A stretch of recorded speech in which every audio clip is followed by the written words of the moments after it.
Hi, I'm Scott Garvey, machinery editor at Grainews Magazine, and welcome to another hands-on practical test here at Grainews Magazine. Today, Spencer Myers and I, from our partner publication AGDealer, got our hands on this, a Can-Am Defender UTV. It's all ours for the next few days, and we're going to put it to the test.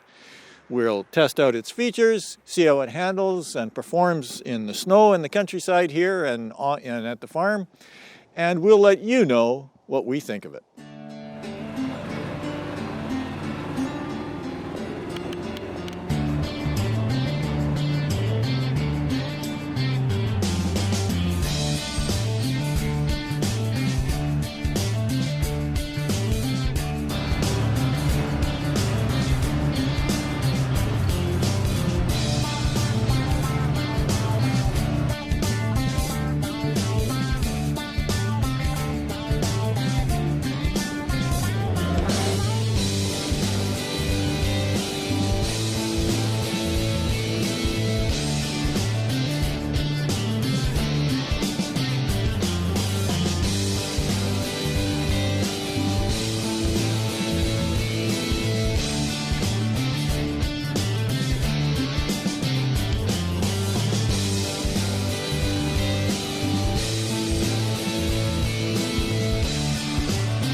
Well, this thing's got a lot of acceleration and you can get a lot of top end speed out of it, but inside the cab here, it isn't exactly quiet.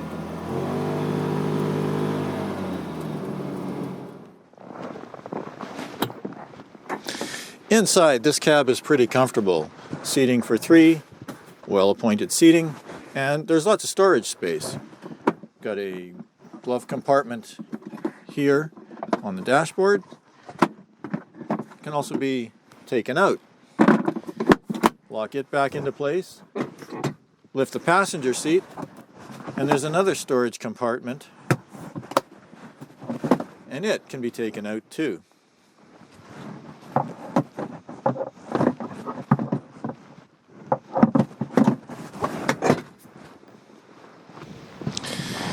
Here at the back, there's a composite box here with a standard tailgate. There's also 4 indents in the bed of the floor here, which match the shape of a 5-gallon pail. So if you're hauling feed out to the cows or something, a few bulls or something, it should help keep them stable. This box also tilts manually, and that also allows access to the engine compartment, and that engine is one of Bombardier's Rotax models, as all these Can-Ams are equipped with.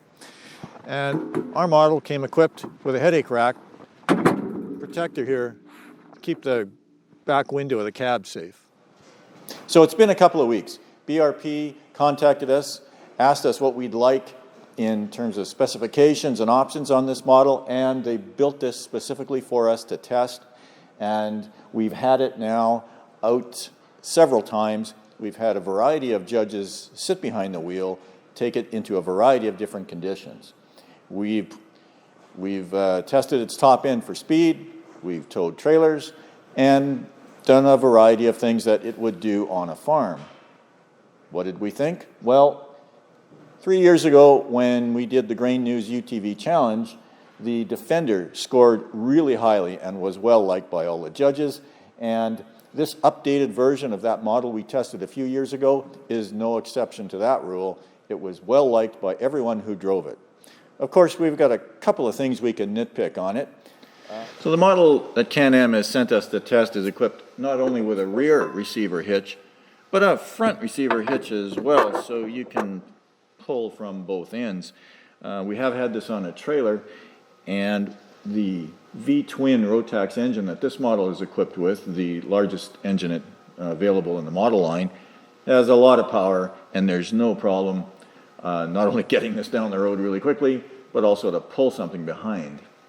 One of the problems, of course, with these drive systems standard across all of these models is backing up to a trailer can be a bit of a challenge. It seems to either want to go or not go, so inching up to a trailer hitch to get that precise movement is a bit challenging in all of these UTVs, and this one is no exception. So this unit came equipped with a fully enclosed cab. Driving it in the wintertime was a pleasure. The heater works fantastically well, kept us warm, kept the windows defrosted even in the chilly weather. Seats are comfortable and adjustable. Controls are simple and well laid out. Well, the one thing that did catch our attention was the sound level inside. This is a fairly noisy cab to ride in. Here at the back, this tilt box tilts up and allows access to the engine. Access is reasonably good. Of course, it's limited by the tilt angle of the box. Our unit came equipped with this headache rack, which we think would be a great option for farm use. It's going to protect that back window, and you can secure all sorts of loads to it. It's got 4 securement points. It is possible to put stakes in this box sides to raise the sides, and one of our judges thought that would be a real great benefit because the sides of the box are not very high, and some of the cargo that we did carry around fell out on the trip. Underneath, there is independent suspension at all 4 corners, and there is a lot of suspension travel available on each side of the axles. We took it at a relatively high speed over washboard conditions, and it performed really well, kept the vehicle pretty stable, and allowed us also to take some pretty steep off-road maneuvering, kept us very stable, and all 4 wheels well planted on the ground. Powering it is a twin-cylinder Rotax engine, and it's rated at approximately 50 horsepower, and for this machine to do any type of farm work, that is pretty ample. Also, the hitches are pretty sturdy, and they're capable of handling a sizable tow load. Okay, Scott, so you've been testing this machine for a couple weeks now, in and out of the fields, in and out of some ditches. We have some footage of you getting stuck a little bit. Obviously, there's goods and bads to all of these tests that we do. First off, let's start with some of the positives. What were some of the favorite or more notable things about driving this model that we've had for a couple weeks? Well, this is a really capable model, and it carries on in the tradition of the earlier model of the Defender, which we tested 3 years ago, and it was thought very highly of by judges. This machine is probably even more capable than that one. It's a very solid, powerful machine capable of not only high speeds, but significant trailer towing ability as well. And off-road, its performance is as good as it is on-road, although we've used it on some rural roads, but it's not really a road licensable machine, which is one of the drawbacks. And even just today, right before filming this outro here, we were actually driving in and out of some, I guess you could call it some trail. Not a lot of snow in the area right now, but we were kind of in some mushy, wet snow. I found it to be handling well while I was driving. Did you notice any slipping or anything like that today in the conditions we were in? No, and it really performs really well in those slushy conditions, and in deep snow, of course, with the rear differential axle lock. This thing will go through a heck of a lot of snow. When we did get it stuck, it was only momentarily, and we were out again no problem at all. And I noticed a safety feature while we were driving this, and it was actually my mistake. I had my seatbelt into the wrong seatbelt buckle, and that's mimicking as if you weren't even having your seatbelt connected at all. And when that happens, it'll lock you into a certain power range, and you actually won't be able to travel at max speed if your seatbelt isn't on. So if you're trying to drive down the road going 40 miles an hour without your seatbelt, you actually can't do this in the machine. So I tested that by accident, but it was a good safety feature, and that's when you need it, is times of an accident. What are some of the last positives? I guess for me, positives, it's fun, it's new. The seating was very nice and comfy, and the warm, nice cab. What are your last kind of positives? And then we'll move on to some of the more negative or maybe nitpicky things that we could talk about. Comfortable to drive. The cab is a great winter cab for prairie farming. If you're checking cows in the wintertime, this is going to keep you as comfortable as any pickup truck cab would do. Capable in snow, capable on dry, good road conditions, although it's not technically a road vehicle, and capacity and towing ability. I think that sums up the Defender. And there's an option to put tracks on, right, that you actually can have on this model. So we haven't tested those yet, but there is that option if you're wondering about that. And now we can move on to some of the more nitpicky things. We test a lot of machinery, and we're always going to find good and bads of it. So what are some of the things that you noticed that could change? As you guys can see in the shot behind me, there are no exterior mirrors right here or on the front of or the rear for that matter. So that's something that we noticed right away, that there's no mirrors. And Scott mentioned it a little earlier in the video, that backing up to get right close to that hitch or backing up in those really kind of tight spots can be a little tricky without those exterior mirrors. That's right. It does make hooking up to a trailer a two-man job, really. And it's hard also to see the hitch from the driver's seat position. But once you're hooked up, I mean, it's not going to pull a mobile home, but it's going to pull a typical farm wagon around, no problems at all. Really, the nitpicky stuff, some vibration noises we noticed in the cab from the removable toolbox. It just rattled a little bit. And if that's full of wrenches, I imagine that could get a little noisier, right? It could, and really what you don't need in this cab is more noise. Yeah. Even something that we thought of, a quick fix could be a little slim piece of foam between. So whether you get Can-Am to fix that for you, or whether you even want to do a little DIY hack, there's always options to do that. But just know there is a little bit of cab noise, especially once you get to those higher speeds. We noticed that around 50 miles an hour and up, it gets to be hard to have a conversation, right, in the cab, to say the least. It does, but we don't recommend you drive at 50 miles. Yes.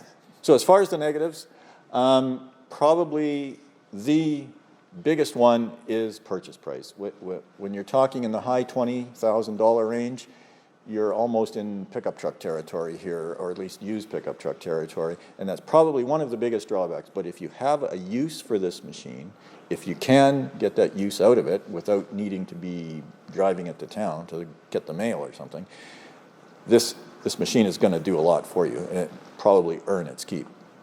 But like you said, a little bit of a higher price point, and at that point, if you're willing to spend around the high 20s or mid 20s, you are going to start looking at other options and not maybe just a side-by-side. So something to think about, but we've had a great time testing it, and lots of different options available on this model. Like Scott said, we've got the headache rack and more of a farm-centric model. So if maybe, like you said, you're wanting to just go to town and back, you could have different options. But the way that this model has been set up, much designed for heavy farm use. Is that fair to say? And that's what we told BRP's representative when they contacted us, and they asked us what we would like in a machine. We said we don't want a machine that you take to the lake on Saturday and race around. That's not the kind of vehicle that's going to interest farmers. This version of the Defender, though, is not meant for that. This is a work machine, yes, and it's a capable work machine. So that's our test of Can-Am's newest Defender. We hope you found it informative. Thanks for watching.